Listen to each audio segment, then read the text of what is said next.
This detail. conference will now be recorded. Great.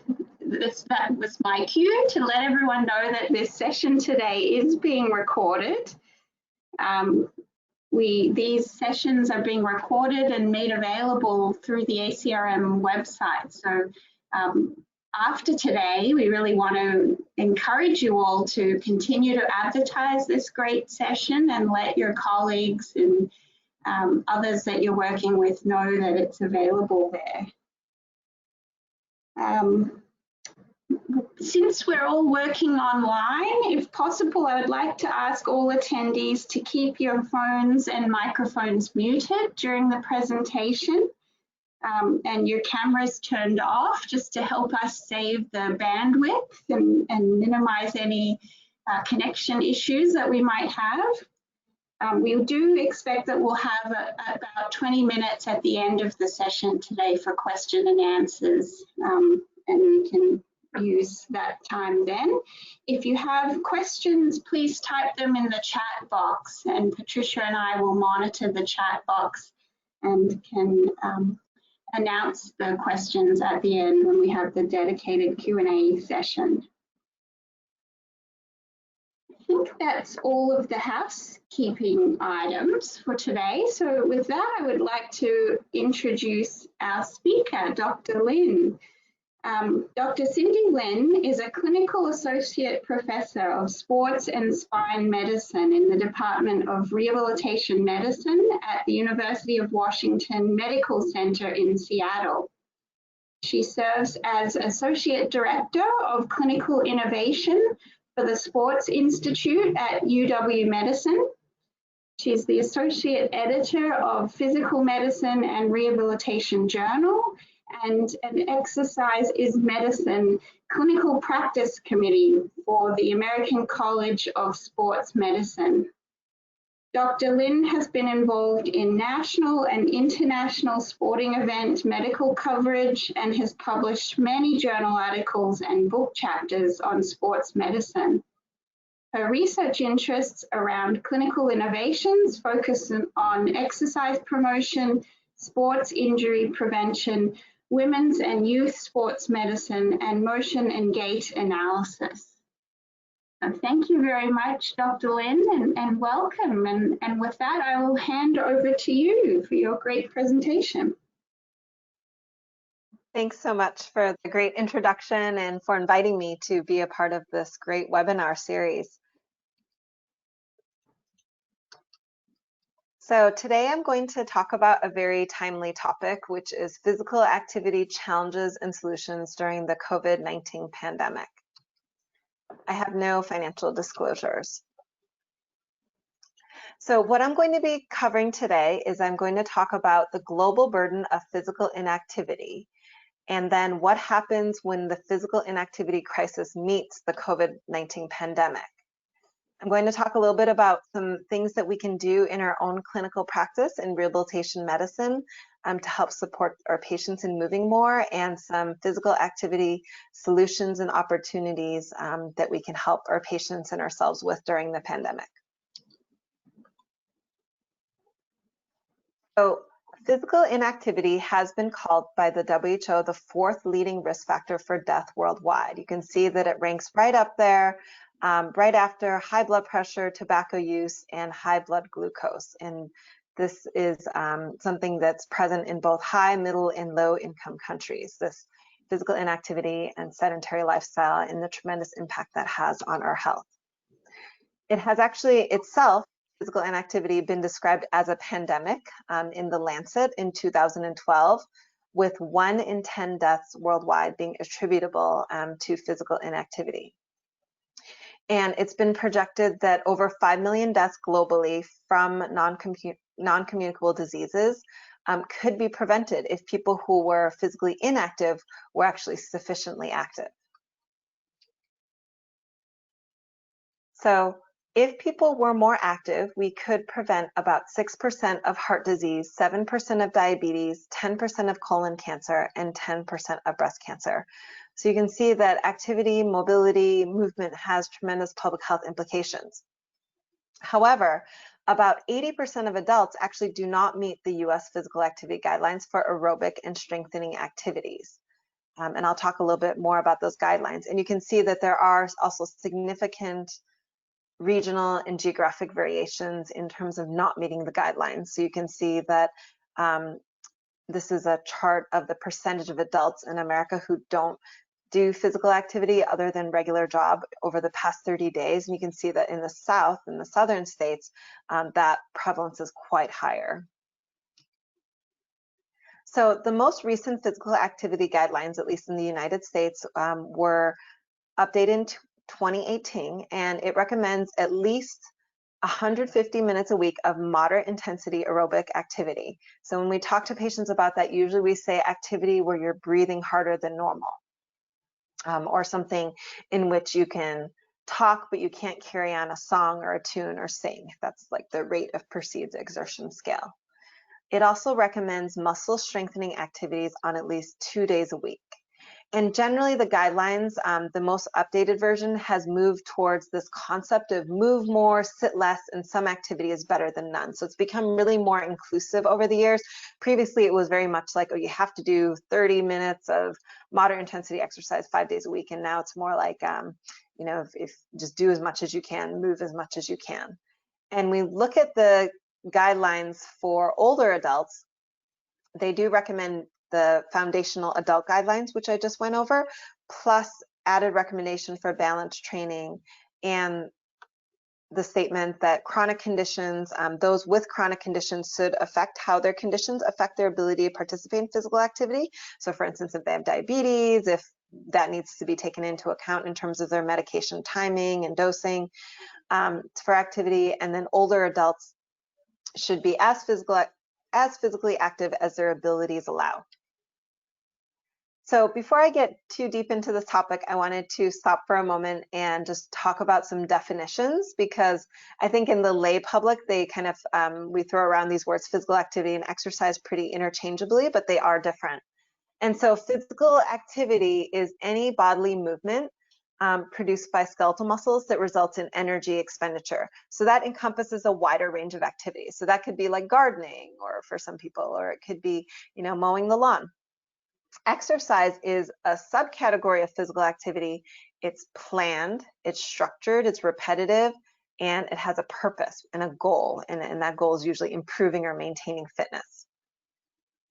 Sedentary behavior is basically when energy expenditure, which is, we scale that as metabolic equivalent, is less than 1.5, which is basically when somebody is sitting or lying down or in a reclining position. So it's important to remember that ourselves and our patients, we could actually be very physically active and sedentary at the same time. They're not exclusive terms. So what I mean by that is that you could have a sedentary lifestyle, sitting at a computer in your office during the daytime, and then you go home and you sit on your couch, and that would make you both sedentary and physically inactive. There are people who maybe they are sedentary for their day job, but they are physically active. They try to get their half-hour run in or get some exercise in the evenings. And I'll go through some of the literature on that, showing that that's still not optimal either. And ideally, one should figure out a way to not be sedentary, meaning prolonged sitting, and physically active. So what are the negative effects of prolonged sedentary behavior? So the average American spends about 6 to 8 hours a day sitting. And sitting for over 6 hours a day has been associated with a 19% higher mortality rate from all causes, compared to those who sit for less than 3 hours a day.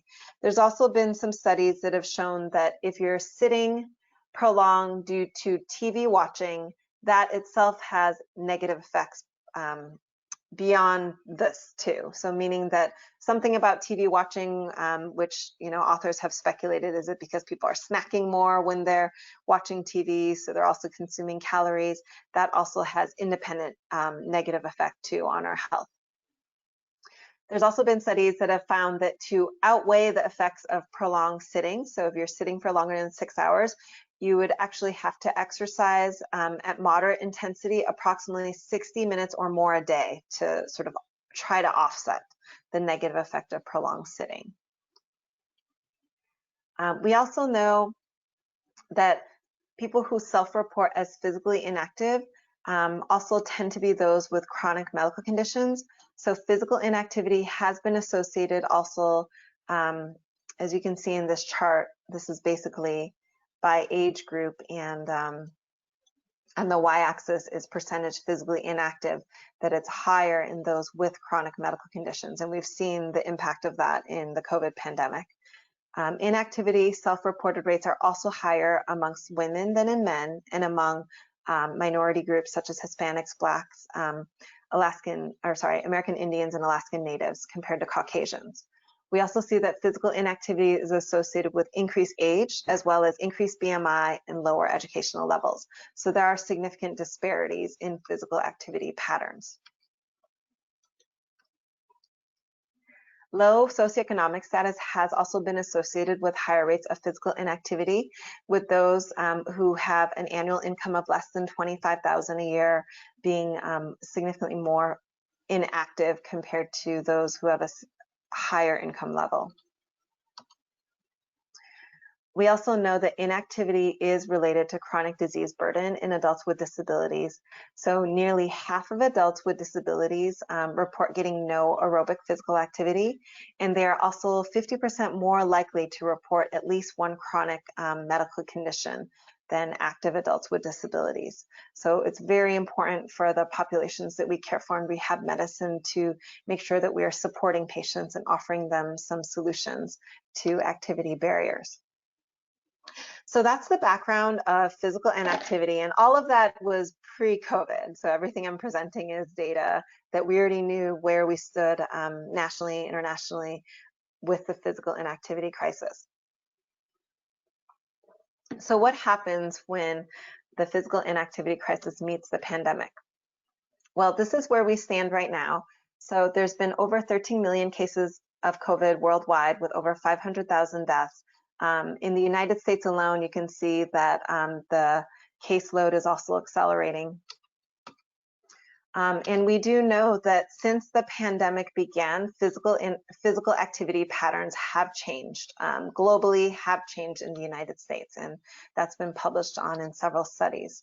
So this was one poll of Americans, right around the time when states were starting to do shelter-in-place orders, and it found that most Americans either didn't change their physical activity pattern or decreased their exercise patterns since the COVID pandemic. There's also been a study that was just published about 2 weeks ago that used a free step count app that's used globally called Argus or Zoomio, and they were able to obtain the step count data.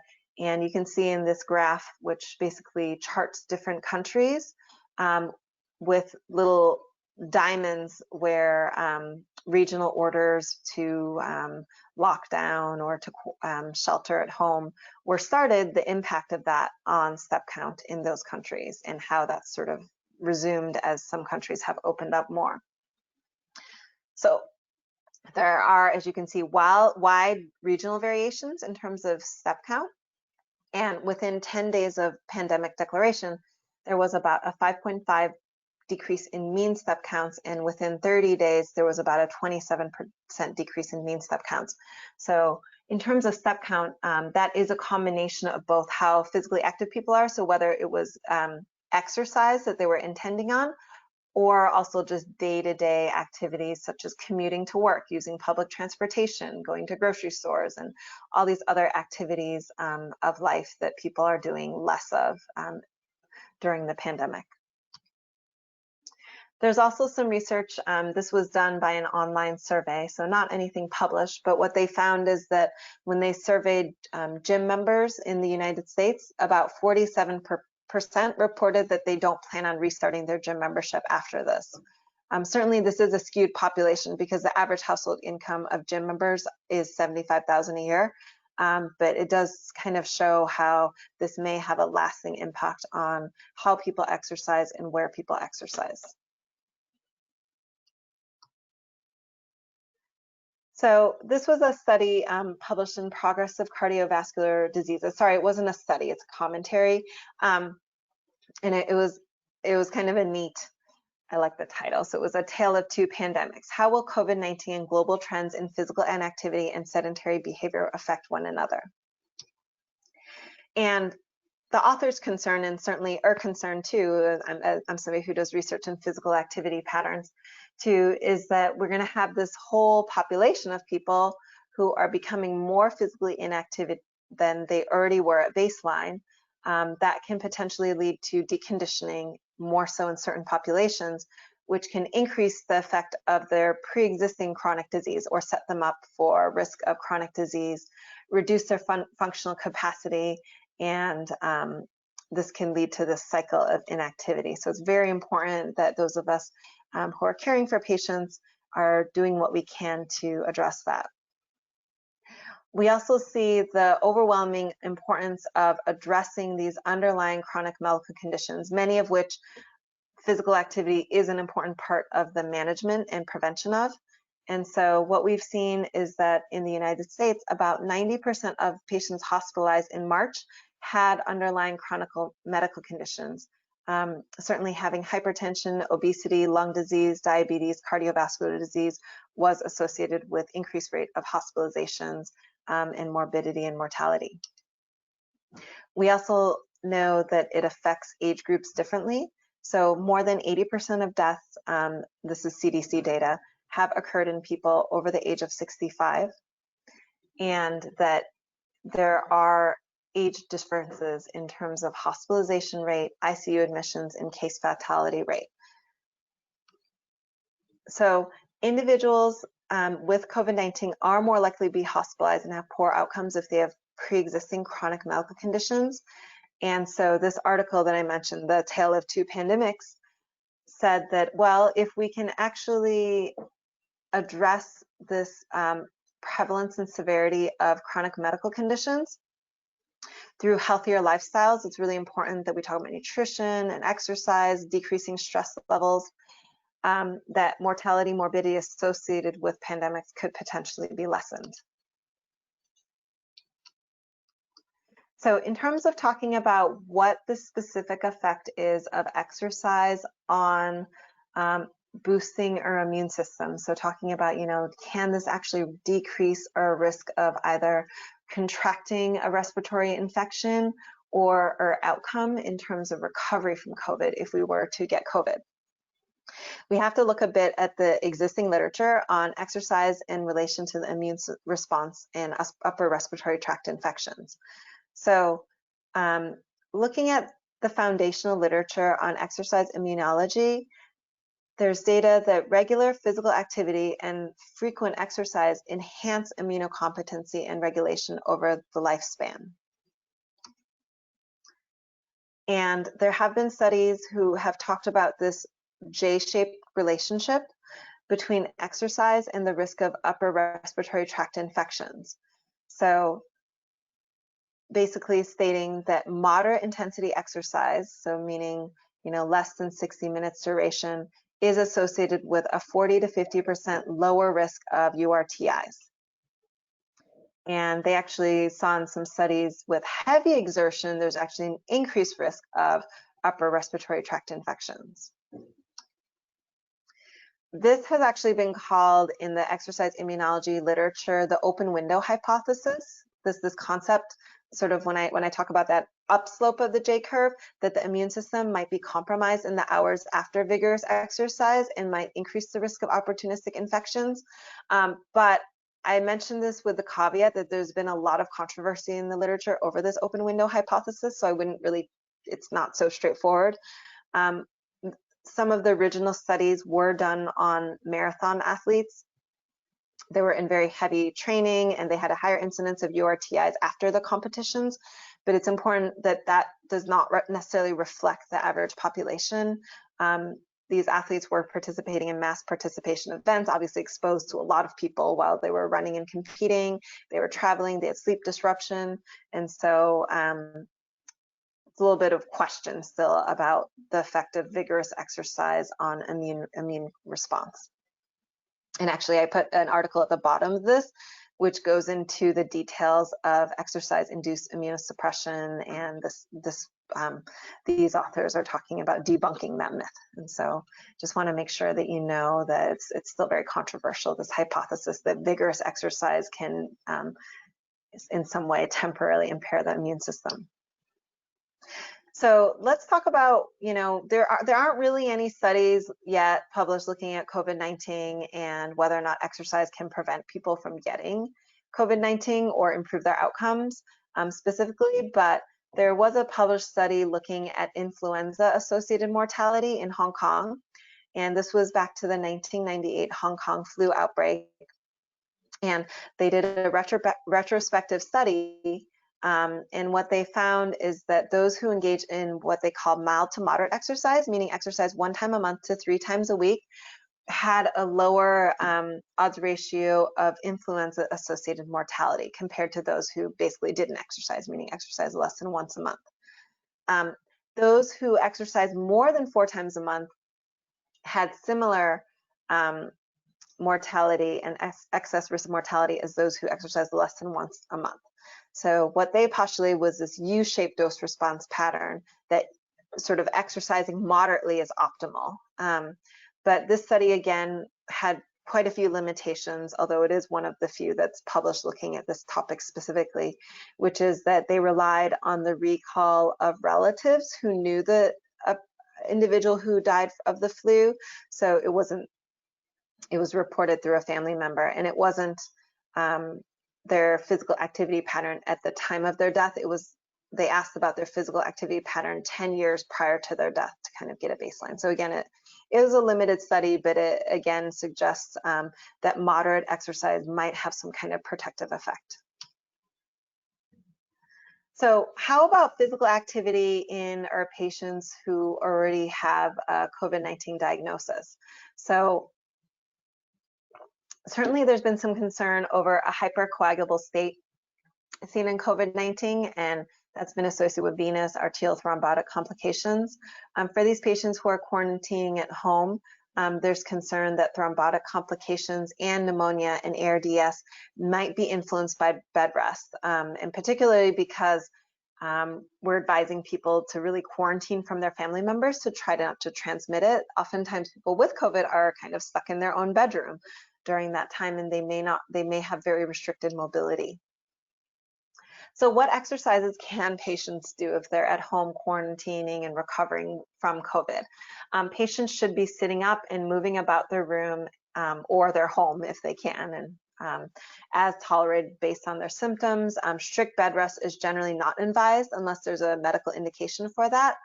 But even if they are on bed rest, there are simple exercises that we can be prescribing our patients, whether it's ankle pumps or arm lifts or leg lifts and stretches. And there are also different kinds of deep breathing exercises, and there's quite a few on YouTube now about exercises to really help patients open up their airway and hopefully prevent development of pneumonia and ARDS.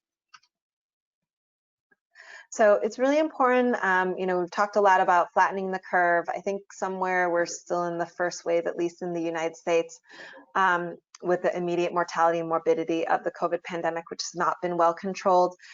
We're certainly also concerned in our healthcare systems about the second, the third, the fourth wave, which is interrupted care of chronic medical conditions, and also the psychological effects, the mental sort of psychological trauma, economic fallout of the pandemic as well, and what impact that's going to have on our communities. In fact, currently about 1 in 3 Americans say that COVID-19 in this national survey is having a serious impact on their mental health in terms of anxiety or depression. Exercise, I think, is an important adjunct in addressing that, as exercise has been shown in some studies to be as effective as antidepressants in reducing symptoms of mild to moderate depression. At the same time, aerobic exercise can also help in anxiety in reducing reactivity of the sympathetic nervous system. So with all of this in mind, this is a good editorial in BMJ which talked about why prehabilitation is really important in this pandemic. So that's the concept that for individuals who do not have COVID yet, or hopefully will not get COVID, it's really important that we do what we can to optimize their health, optimize their strength in anticipation of a potential physiological stressor of an infection.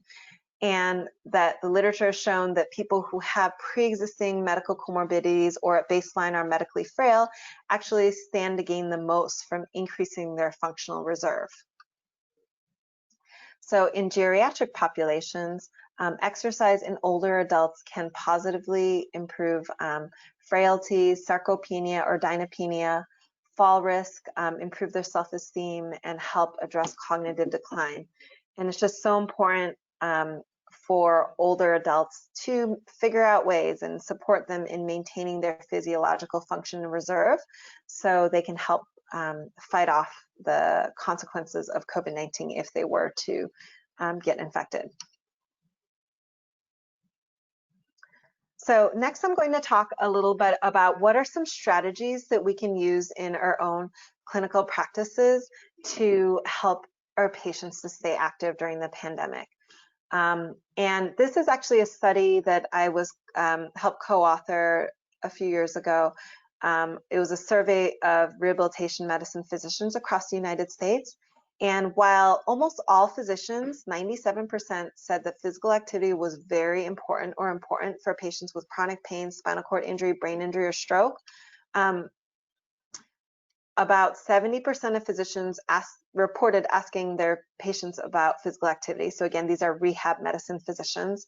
Only about 30% prescribed exercise or physical activity, and 24% referred them to exercise programs and professionals.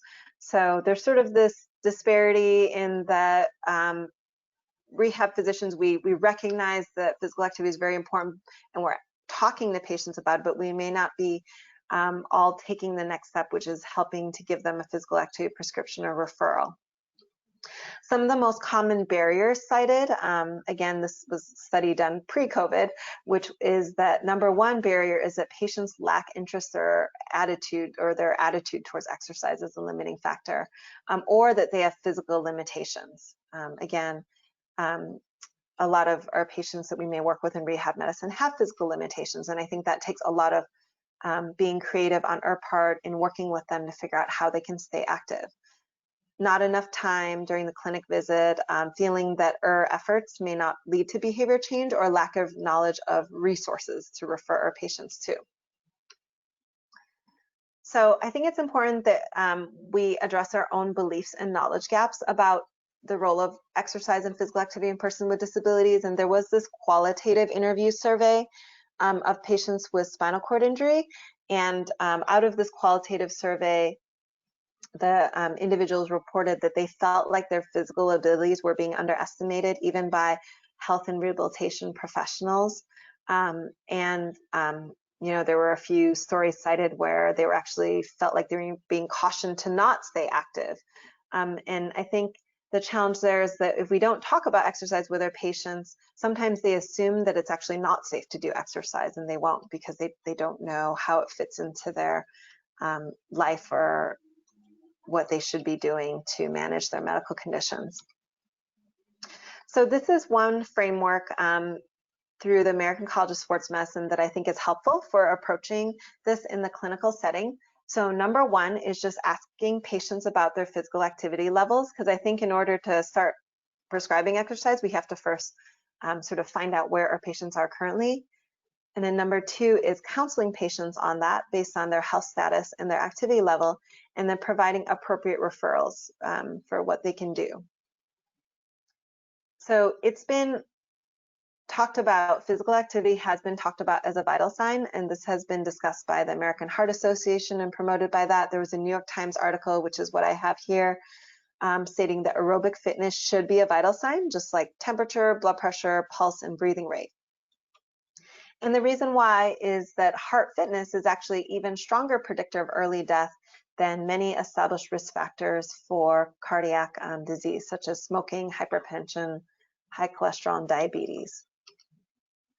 And so this is how in our clinics at UW Medicine, where we do have the exercise vital sign, it's recorded in our electronic health record. So how it's recorded is that the medical assistant, while they're taking blood pressure and heart rate, they'll ask the patient, how many days a week do you engage in moderate to strenuous exercise, breathing harder than normal, and how many minutes do you engage in exercise at this level?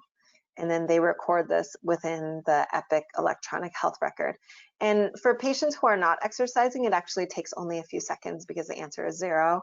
And at least we haven't found in our clinics that it adds too much time to our workflow.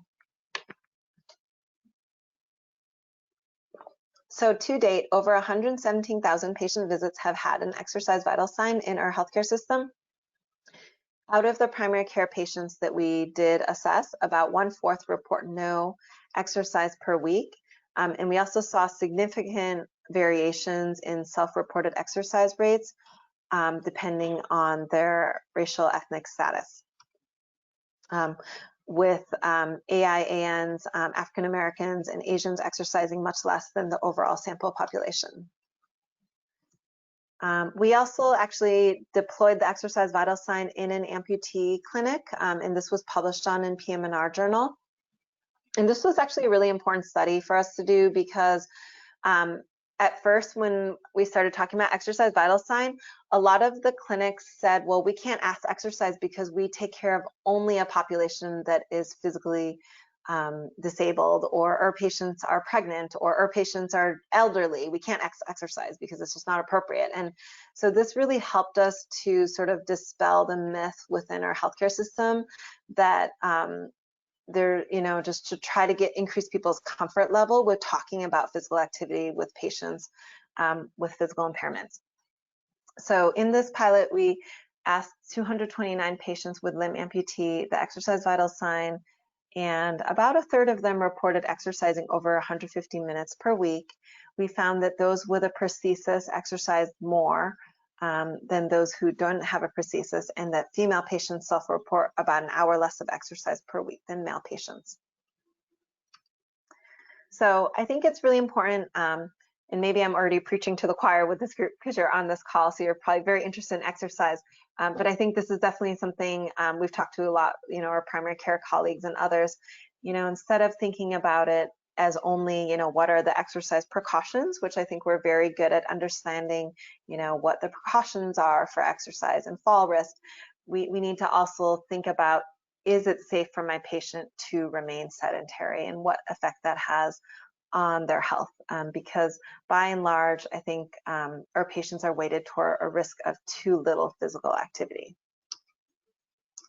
Some of the most common barriers that our patients cite to physical inactivity include lack of time, caregiving duties, that has definitely increased significantly during COVID-19, lack of motivation, lack of energy, and that exercise is fatiguing. This is one framework that Exercise is Medicine through American College of Sports Medicine talks about for prescription, which is the FITT framework, which is prescribed the frequency, the intensity, and type and time of exercise. I think this is pretty helpful, quick prescription if you want to do that with patients, like say, okay, why don't you try just doing a brisk walk after dinner for 15 minutes? That should help with your glycemic control and your diabetes. I'm also very fond of this exercise prescription, which is called Choose to Move, which is in this article, which I think is a really great read by Michelle Segar, which is basically, this article talks about how when we try to talk to our patients about exercise and we say that it's going to improve their weight or improve their hemoglobin A1C, that actually doesn't really lead to behavior change because it doesn't relate to the patient's daily goals and needs, even though it relates to maybe that of the healthcare professional. And so this is a much more collaborative and patient-centered exercise prescription, this is one that's in this study, and we actually have these printed out in the clinic, and we can just hand them to the patient and they fill it out themselves after the visit. And so this was a patient that came to me with knee pain, and she has obesity, and she works as a school teacher, and she says she knows she needs to exercise, but she's just exhausted after a day of teaching. And so she filled this out and said that she wants to do more walking and hiking and skiing. What's a realistic goal for starting this week? So, okay, going to start walking 3 times a week. And then how can I support you in learning to move more? it's in my head, she said, text me or something. So it's just a good way to sort of shift it to the patient. You know, how are they going to take ownership? How are they going to set goals that they can achieve starting that week? And they can be small bite-sized goals.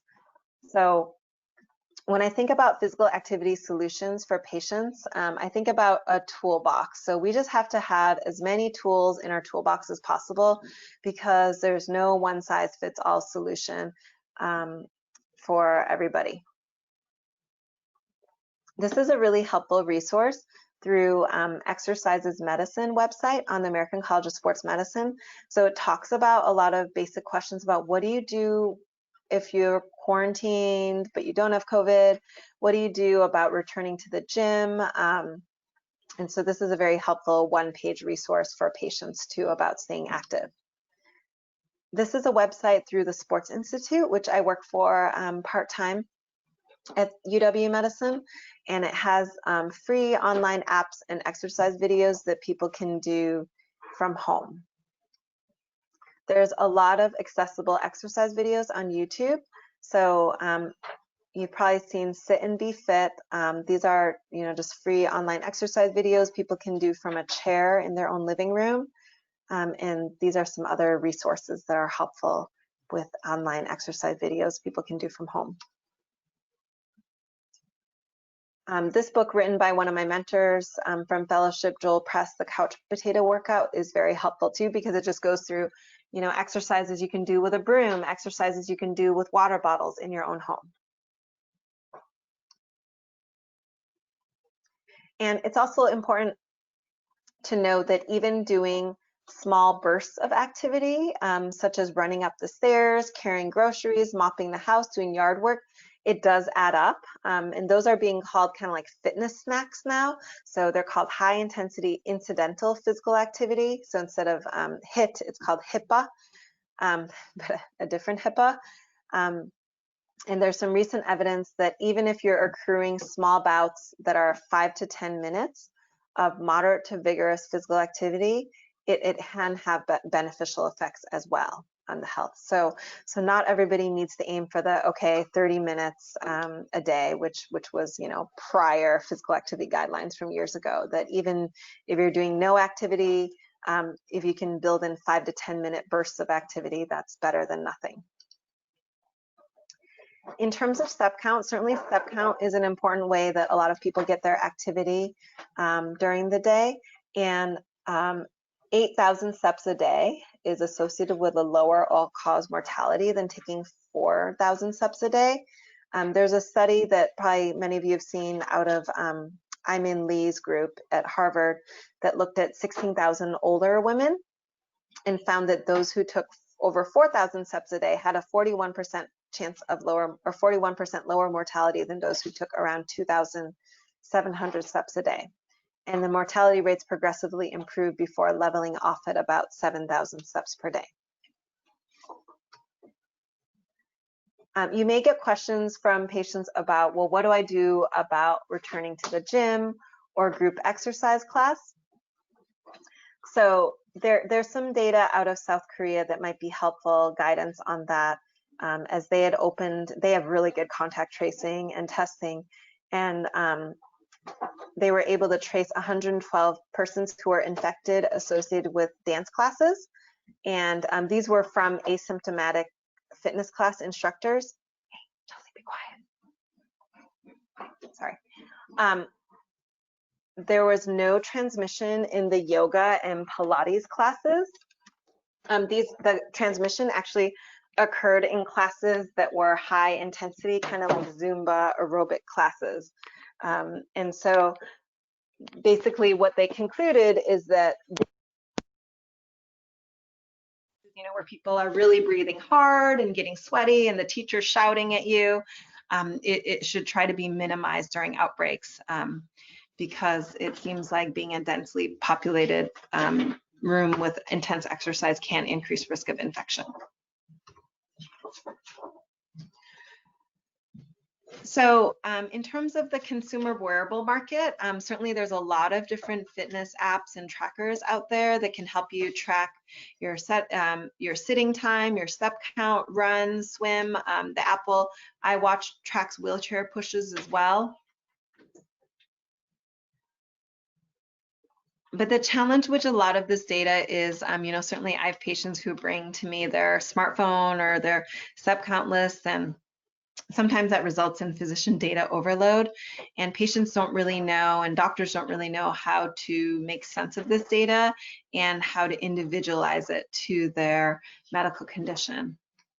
So that's one of the projects that I'm working on right now at UW Medicine with computer science, which is developing an app specifically supporting sedentary individuals. So, a lot of the consumer apps are oriented towards people who are already active at baseline, but we're trying to address really figuring out how can we personalize exercise solutions for individuals who are sedentary, that are aware of their context and environmental constraints. And this app that we're working on aligns with some of our institutional goals of reducing health disparities and improving population health.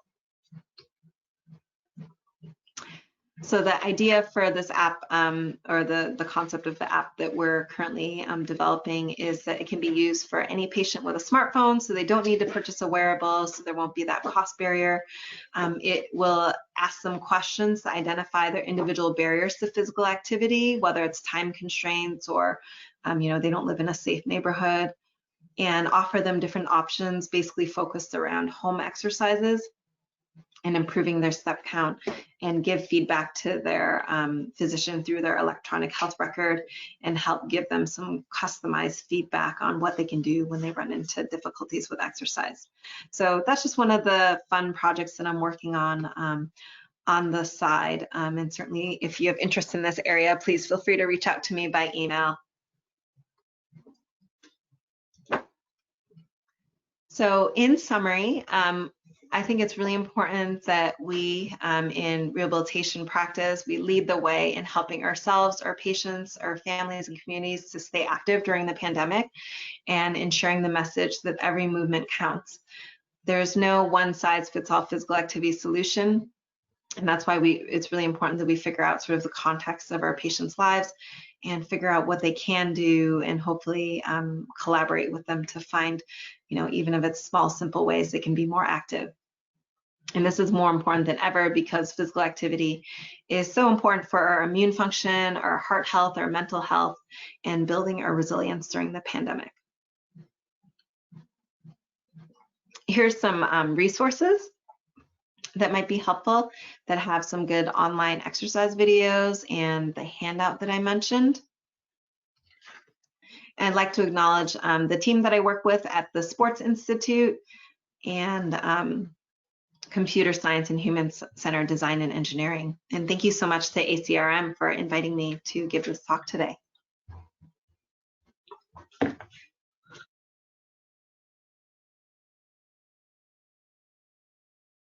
Thank you so much, Dr. Lynn. That was a fantastic talk. You've really given us a lot of things to think about. Some of the things that really resonated for me was the idea of these intersecting pandemics and exercise for all, and focusing more on how to get people and help them be active as opposed to on the barriers or the potential risks involved. And I think the number of practical strategies that you've provided too is fantastic to help people who are working in rehab, who could you employ these now with the people that they're working with. So thank you so much. I think now open up to questions. If anyone in the audience has questions that they would like to ask. We have a few questions in the chat box, Emily.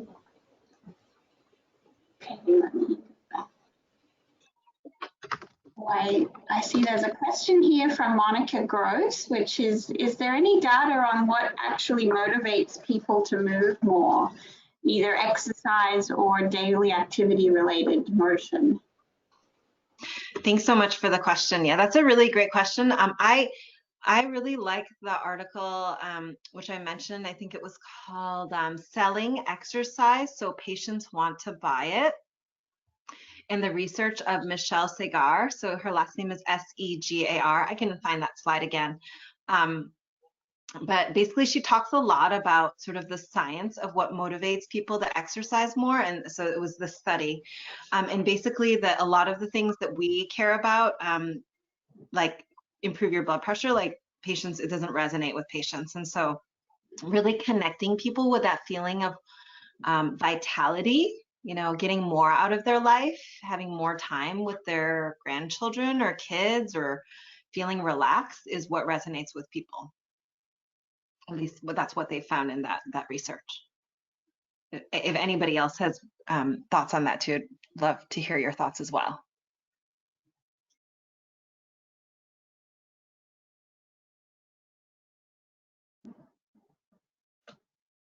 Okay, so we have another question here from Patricia, which is, do you think that we should include in the physical activity recommendations the potential benefit to decrease COVID-related symptoms that can come from regular physical activity participation?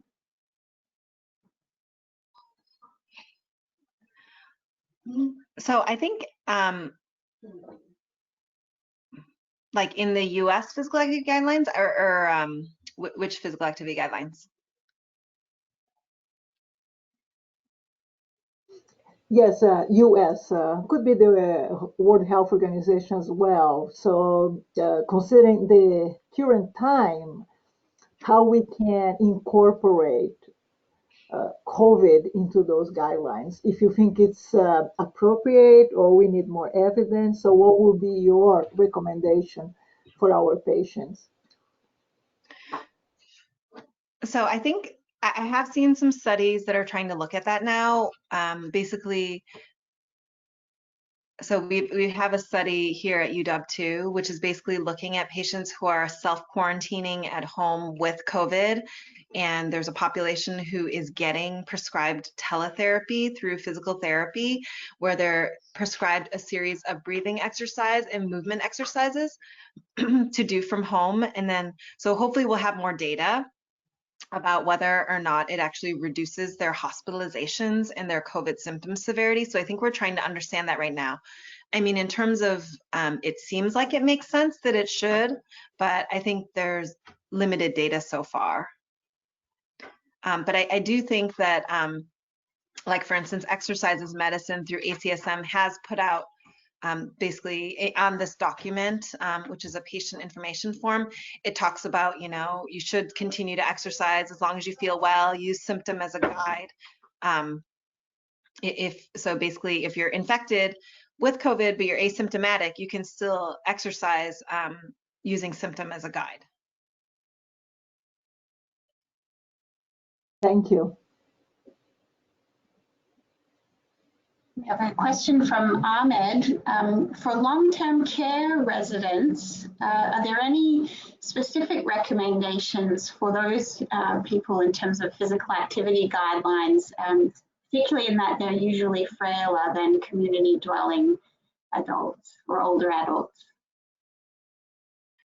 Yeah, that's a really good question. Also because of all the sort of restrictions right now within long-term care settings, where they may not be able to mingle and do group exercise in the same way that they could previously, it is challenging. So they may be exercising either in their own room, from a chair, or from their bed. You know, there are online videos, and so we've gone through some of those with our patients that they can do from their own rooms or in a chair in a bed. I think Sit and Be Fit is a good one, and that's run by a nurse, and at least some of my older patients have enjoyed those videos too, but I think it does take some creativity. There was a study out of Cedars-Sinai where they actually put on the patients, it was like a post-surgical ward, they put their step count on their screen, and they could kind of like compete with other patients and see, but right now just doesn't, with the pandemic, it just doesn't seem like the right time to be necessarily encouraging people to like be doing laps around the hallway. So I think it's a challenging time, and basically it's going to take a lot of creativity finding exercises they can do from their own rooms. I think that's a really important point, is maybe something that needs more attention in the context of long-term care, is how to help those people be active and moving somewhat, while also managing the other public health guidance that they're following. We have a question from Mark Hirsch, which is, what is your view on the importance of social networks in promoting physical activity? Yeah, that's a great question. I think there's it definitely resonates really well with some people, and I think there's actually been some studies looking at like the step counters and sort of the how to increase step count. And for some people, that competitive aspect or having a social network is hugely motivating, and so it can be very important for certain groups of people.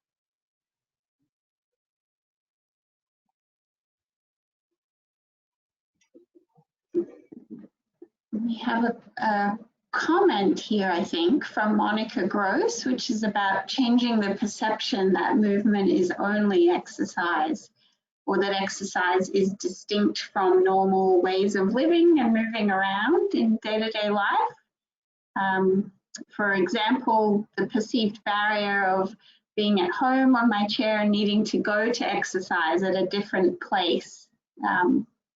And she mentions that they're using the Alexander technique-based programs to remove barriers to the perception of I don't move, understanding that movement happens all the time, and the perception that exercise or any movement is what they should do, as opposed to what actually is simple, enjoyable, and pleasurable to do. I wonder if maybe I can sort of build on that a little, because it strikes me that in the pandemic too, the idea of daily movement and incidental movement might be shifting. And so I wonder if you mentioned that the exercise or the step counts went down in the pandemic. Do you know what the cause of that was? Was that, is there any evidence or data on what might have contributed to that? Was it purely the lockdown measures, or were there other things, maybe anxiety about going out or something like that, that might have played a role? Yeah, that's a really great question. I can go back to that slide, and actually I had some slides in here I removed due to time that also had the Google mobility data. So if you look at Google, has dashboards of different countries and what percentage decrease there was to recreation, transport, staying at home, and they saw similar changes in mobility once lockdown measures hit in certain locations. And so it's been postulated that the decrease in step count is a combination of I think people not exercising more, but also not, sheltering in place more at home, meaning not going out shopping as much, not going to public transit as much, kids not going to school as much. And so there's a lot of sort of mobility associated with those day-to-day activities that was decreased. Yeah. So, which kind of speaks to Monica's point too, that we have to be thinking about what motivates people to move around, and the kinds of finding ways of building that into the day-to-day. Yeah, Monica. Sorry, go ahead, Cindy. Oh, yeah, thanks so much, Monica, for your comment. That's so important, because we see a lot in, even in my own clinic, patients who have this like kinesiophobia. They're afraid of moving due to pain. They may have pain due to a medical condition or their knee arthritis or back pain, and they have this underlying fear that movement will actually worsen their medical condition. And so I think all of the things that you talked about are just so important to helping them to reframe movement in their lives. And I agree, there's so much that they can do. So thank you so much for your comments. The Google mobility data, I think if you just type in Google mobility COVID-19, it'll give you the dashboard through Google of decreases in activity patterns in your own state based on types of activity. And that's based on people who give their GPS data to Google. It's anonymized.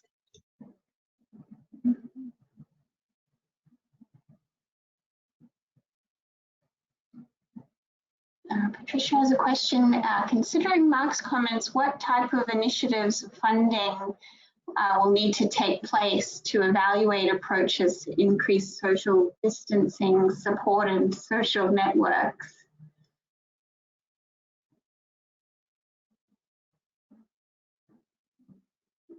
That's a really great question. Yeah, I'd love to hear some ideas around that. We actually tossed it around with King County, where we live in Seattle, but then other things happened in Seattle, so it became a little bit crazy.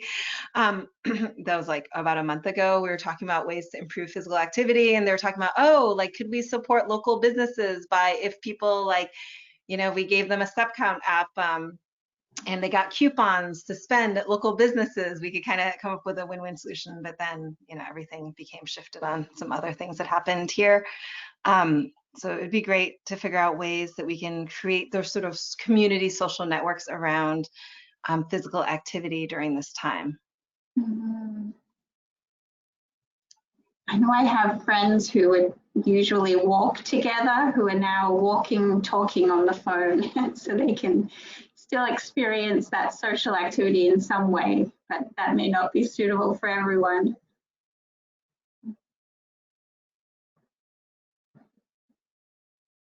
Are there any other questions before we wrap up? I think we have about a minute left in case anyone has a quick final question.